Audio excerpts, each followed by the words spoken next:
Hey guys, what's up?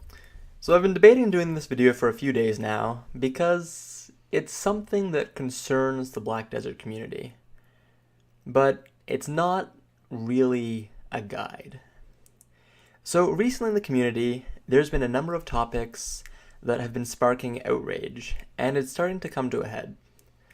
In no particular order, these topics are the lag behind of the North American and European servers as opposed to the Korean server. There are things such as the Second Awakening, more skill points, and class balance that still aren't coming over as quickly as they should be.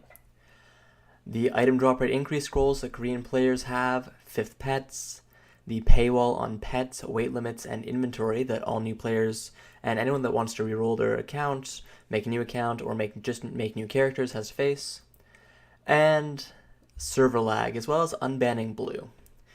So, as anyone that's been playing the game probably knows, for the last couple of weeks, there has been an immense amount of server lag in Black Desert. It is so bad that I personally cannot AFK process, lots of my friends cannot stay online for too long, there's constant disconnects, constant lag. You keep having to load back into the game at certain points, and not everyone is affected, but a large number of people are affected. And it's just hasn't been fixed. This is making the game absolutely unplayable, and it's terrible. So that alone is already pretty bad. But recently, a guy called It's Blue found some information about the hidden stats in Black Desert. So in Black Desert, hidden stats, there's a lot of stuff that's hidden. How things work, how different stats work, how different stats add up. Pearl Abyss tries to obfuscate all this to make the game seem more interactive and interesting. Because when people have all the stats available to them, they're free to min-max and figure out exactly what the best builds are, and everyone just plays the same. That's the reason behind it anyways. But it makes it extremely difficult for us to test because people do tests, they'll find different results, we don't have damage numbers, and it's just very difficult. So It's Blue, it was going through the files of the game, and he found some of the information on hidden stats and posted it. And he got banned for this. So they apologized to us about hidden stats. They promised to be more transparent, promised us a bunch of things, revealed some of the new things about hidden stats, revealed some of the stuff that's been hidden.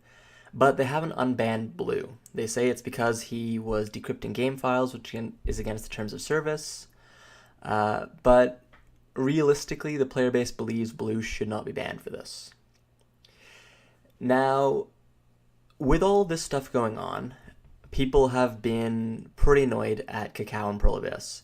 And it got worse when the new event started for the release of Kama Sylvia Part 2.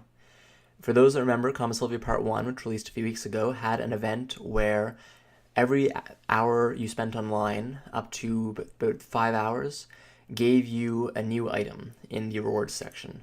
These were Meadowtails and Steep Seals. And you need to be online for this. You can't just log in 5 times once every hour. You have to be online for 5 hours to claim these things. So be online 4 or 5 hours, which with the lag is very difficult. And this has just compounded the problem. So Black Desert has had boycotts before. We have been very pissed at Kakao and Pearl Abyss before. For those of you who that just joined recently or joined with Steam, Black Desert was actually a fairly expensive game to buy for an MMO when it released in 2016. It cost about $30, and people spent a lot more than that if they got the Explorer Pack, the Traveler Pack. So they promised us that the cash shop would not be exploitative. They recognized that the Western audience did not want a big cash shop and that we wanted a game based on skill. And they promised us no subscription, buy to play, and a non-exploitative cash shop. And then they released the value pack. And this infuriated people because we'd bought the game and now they're releasing a subscription. Because the value pack is a subscription. There's no real way to deny it. It lasts a month. It gives you a bunch of extra things, and it makes the game much more tolerable, especially with that marketplace tax. So there have been boycotts before, mass quits, and this seems to be the second time that it's happened. So if you look at the front page of Reddit here, you can see obviously the normal meme post, the normal stuff. But then you can also see stuff such as this is how proper communication related to outages look, LeaseWeb has issued a statement on connectivity issues, and just tons of different things about lag, servers, and other problems with the game.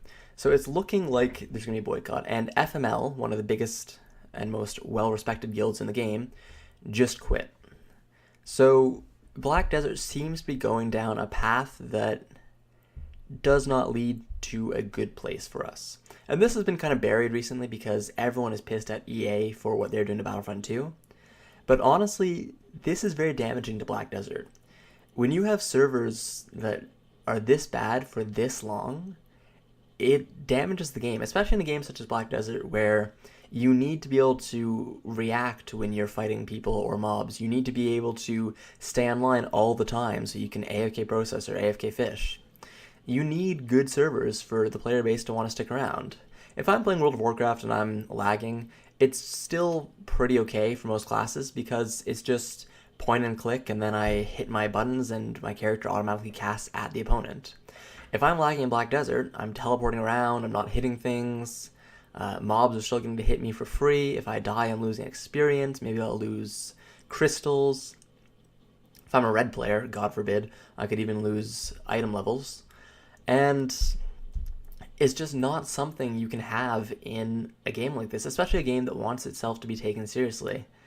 Like, their apology was one thing, but they're not unbanning Blue, they still haven't fixed the servers, and realistically, it's starting to feel like a chore to log into the game when they're not reacting to us like this. When you cannot connect to the game, you cannot play properly, you can't earn your AFK money, and they still expect you to pay for your value pack. My value pack's been ticking for over 2 weeks now. I've barely gotten any AFK processing in. My processing level is still Master 9. It hasn't budged much at all, because every time I try to AFK process, I come back 2 or 3 hours later, maybe a night later, to 300 steel in my inventory, and you have lost connection to the server, a message that everyone is probably very familiar with by now. So some of you might be wondering why not all the gameplay footage in this video is of Black Desert. And that's because due to all these server issues, I have been unable to play Black Desert for more than about 30 minutes at a time for the last few weeks. So I've been playing a lot of Battlerite. Leave a comment below if you have also been experiencing server issues. Have you been able to AFK process? Have you known to level up like normal? Or are you, just like me, perpetually stuck staring at that lovely "you've been disconnected from the server" screen?